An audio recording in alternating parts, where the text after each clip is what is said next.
And NBC News Chief Washington and Chief Foreign Affairs Correspondent Andrea Mitchell is on set with me here. Monica, let me start with you. What a day at the White House it has been. Just bring us up to speed. What is the latest and where do things stand with the meetings right now? Well, Kelly, they are still meeting, which is an indication just of how detailed these talks need to be when it comes to ironing out these specifics. We know the topic, of course, of the conversation, and President Trump said it himself. He's speaking with European leaders about, quote, who will do what when it comes to security agreements, which Ukraine, of course, is asking for and requiring in order to sign off on any kind of a pathway to peace and any kind of a deal to potentially end this war. But that matter, as you know, is very complex. And the European leaders that have gathered here are essentially saying we want to help and we want to be here to support Ukraine. But they, of course, need to figure out what an end to this war could look like. And I thought it was really notable that the German chancellor was the one who said it's hard to imagine some kind of a deal without getting a ceasefire, even though, as you played there, President Trump has sort of abandoned the desire for a ceasefire in the short term, saying it's better to maybe perhaps get a diplomatic deal. So how they resolve that is a major question here. But the president obviously had a very different meeting with President Zelenskyy in the Oval Office than the one that we remember 6 months ago that really devolved and collapsed and was derailed by the tone. Today, it was far warmer. It was committed to trying to come up with a solution. President Zelenskyy, for his part, Kelly, was also very gracious, thanking the president, thanking the first lady, thanking the U.S. for weapons, which was a change, remember, from that conversation that blew up 6 months ago because it was Vice President Vance who had accused President Zelenskyy of not saying thank you enough. So this is a different kind of a meeting today in tone and then also in scope because it is involving so many different partners. And we'll see if they come out of this with both the president and President Zelenskyy saying if this goes well, there could be a trilateral meeting with President Putin, but it's unclear depending on what they're able to iron out right now, Kelly. And certainly the notion of a trilateral meeting, Russia, Ukraine, the United States, that is something that has now become a clear priority for the president. Do we have a sense of the timing of that if it were to happen and what conditions might be required, if any? Yeah, and President Trump, when he was in Alaska just a couple of days ago, said that he viewed that meeting with President Putin as a way to set the table for the next meeting. And here we are, where we are, of course, seeing these key discussions and negotiations be ongoing, but it is unclear whether there can be a trilateral meeting. The president said as soon as all of this wrapped up at the White House, he was expecting to call President Putin, give him a readout of how this went, and then, yes, potentially invite him along with President Zelenskyy to a meeting in the future. President Trump said it could take place in the next week or 2 weeks. He left that timeline a little flexible there. Remember that the Alaska meeting came together so last minute. It was such a scramble to put together. So maybe there will be a little more time for this one, though that remains unclear too, Kelly, because again, they have to figure out what that summit will entail. Will there be some kind of an agreement? Is there something that's expected to be signed there? And I think they still have to figure out a lot of outstanding items from the very, very complex conversations today in order to do that. And among the very complex issues would be territory. How would it be divided, if at all, if that is an absolute condition in order to reach some kind of a peace deal? Any signals about that today?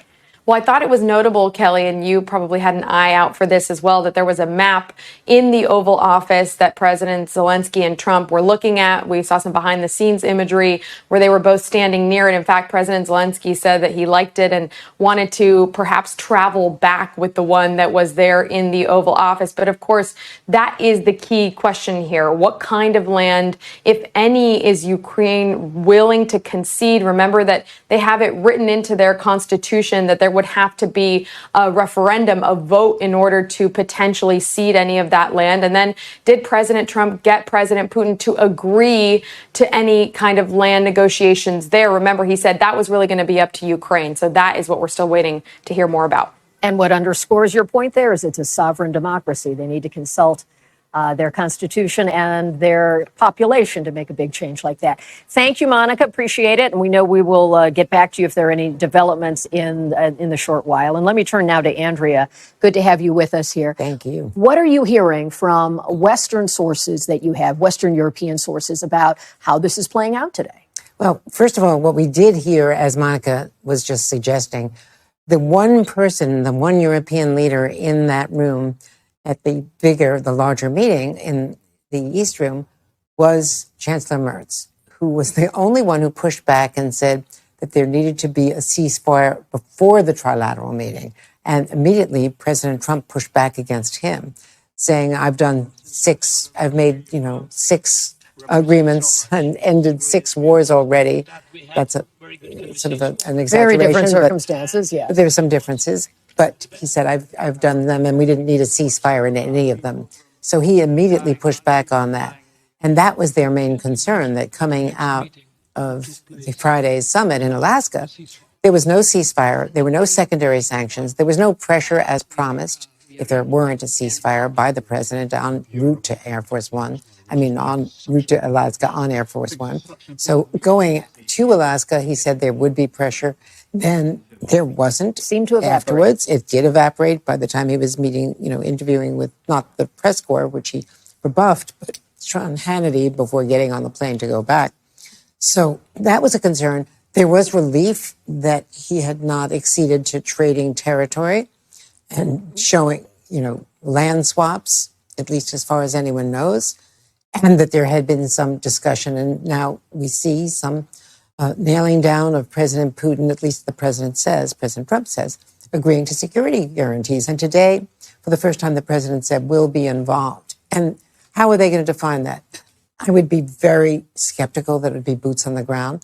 And what's really significant is that Steve Witkoff in interviews this weekend said it would be some Article 5-like commitment, which is the basic NATO commitment of an attack on one is an attack on all, and all come to the defense of the one.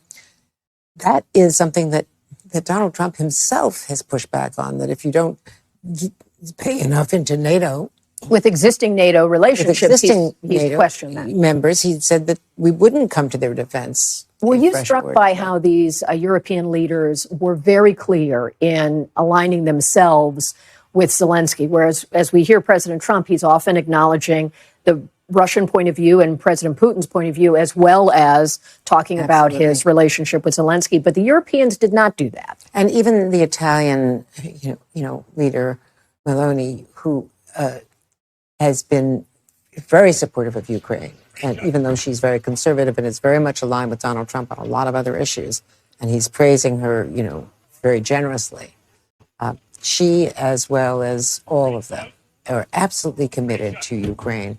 To them, they see the Russian aggression against Ukraine as an attack on Europe. And it's not just Finland, but certainly most importantly Finland at that table, because Poland it doesn't happen to be there. They have an 800-mile border with Russia. Young new leader, new to NATO, and he was very clear in his message today among much more senior leadership in Europe. That stood out. He's also been a golf partner, playing golf, invited guests in Mar-a-Lago. So that is significant. Using that personal rapport. That he has that personal rapport. He's been to Florida, and this is the first time that he's in the White House. But he's actually a real comer in terms of being someone to watch. Obviously Finland, relatively new to NATO.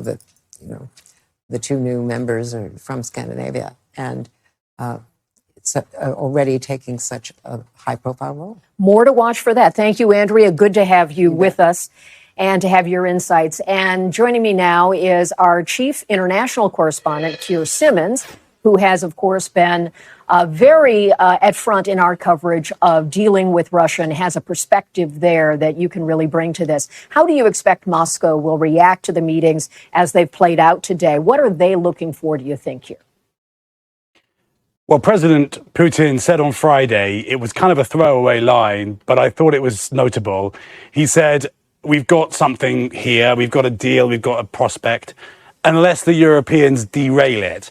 And the question, I think, now is whether the Kremlin is watching what is happening in the White House, that extraordinary meeting, that bon ami between European leaders and President Trump, and thinking, there you are, that's the Europeans derailing what we thought we had with President Trump. The fact that President Trump kind of seems to shift his position depending on who he's with, and the very fact that those European leaders have raced to Washington, if you like, specifically because they know it's important to get in the room with President Trump. That's something that the Russians are aware of too, and that the Russian officials have talked about that with me, and they know that the challenge is not just about a victory on one day. I will say one thing about this. Watching those scenes today with the European leaders, united, purposeful, not arrogant. You find yourself watching that, Kelly, and thinking, are they really European leaders? It's incredible, the stagecraft that you're seeing Europe manage there, and President Zelensky, in order to get what they want. It is a diplomatic battle, and I think they recognize that, and they are using every diplomatic tool that they can muster.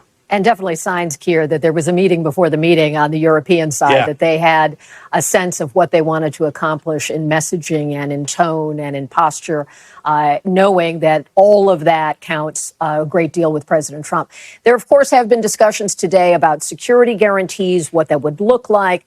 What is your sense of what Russia would say to discussion of security guarantees if that stops short of what NATO would provide?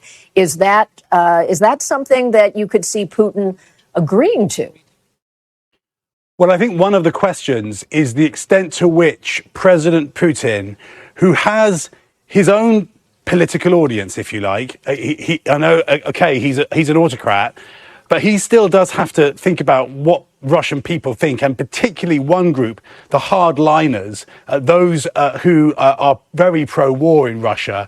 How will they respond to any deal he does? So when you just take that question of the suggestion that there might be some sort of Article 5 agreement, and it's not just now messaging from the Trump administration, of course. We saw two European leaders, Meloni of Italy and Starmer of Great Britain, suggest that there is something like that, an all for one and one for all type deal outside of NATO that might be being considered. So back to the question. The question is whether President Putin is looking for what he can sell to his people, whether he's looking for being able to say, you see, I've managed to stop NATO, even if they at the same time have these kinds of security guarantees that look similar to NATO.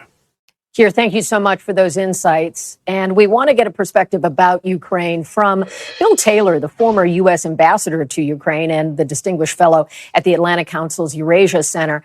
Always good to have you with us with your long experience here and your insights. Let me ask you, what is your assessment of President Zelensky's meeting today? It appeared he really had taken notes from the last time around and tactically went into this with a different approach. What's your sense? I agree, Kelly. I agree. I mean, he clearly wants this to be a good meeting, came in very well prepared. The Europeans were very much behind him.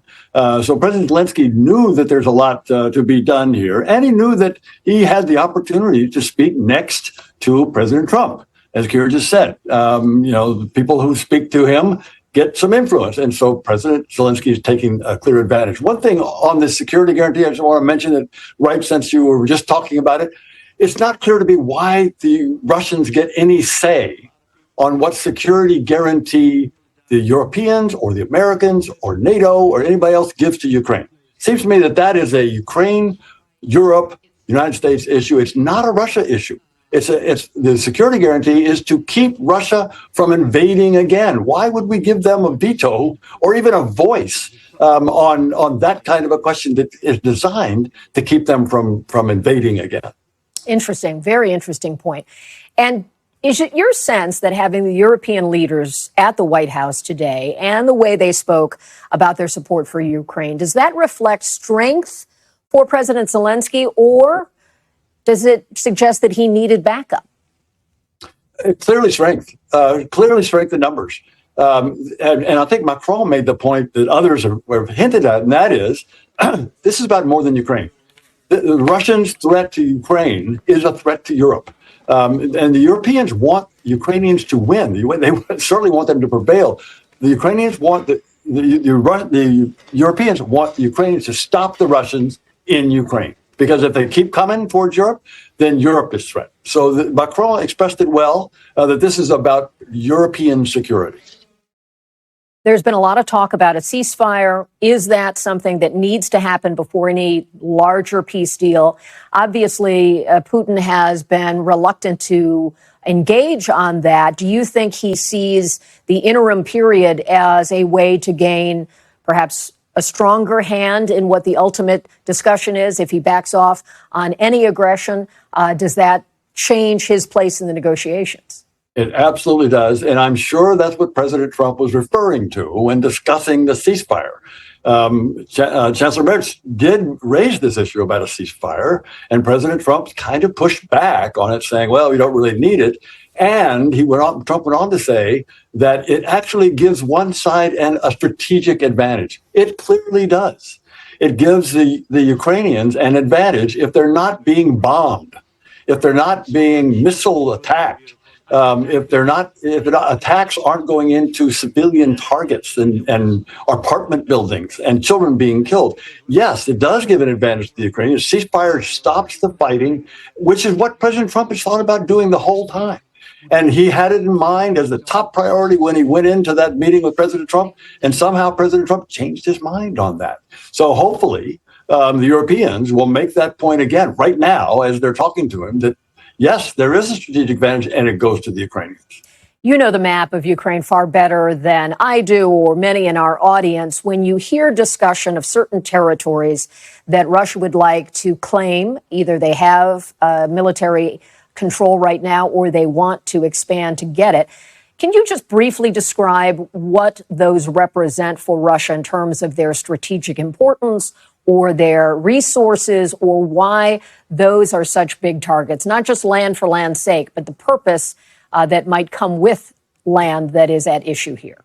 Absolutely, Kelly. And this is a very important point. And the importance to Ukraine. It's not to Russia. Russia just wants to bite off more of Ukraine. But Ukraine needs that area that they are defending right now. They're defending Donetsk. It shows on your map there. Right there are 3 strategic cities. They're called the Fortress Belt. And those Fortress Belt are in the area that Putin wants. Putin wants to wrest that control from Ukraine so that he has the advantage. Ukraine needs those strategic towns to stop the Russians. The Russians have not been, Putin's not been able to take those because the Ukrainians have defended it all along. So the Ukrainians don't want to give it up, certainly not for just handing it over to Putin. One other thing, Kelly, just on this point, people talk about territories. There are 2 ways to talk about territories. One is to acknowledge that the Russians are actually in the territory, are in Donbass, are in Crimea. That's a fact. What people don't want to do, and what the Ukrainians don't want, Europeans don't want, and what we shouldn't want, is to recognize those territories as part of Russia. That's what Russia wants, to recognize them as part of Russia. We can acknowledge that the Russians are there, but we should never give them claim or ownership, sovereignty over those parts of territory. So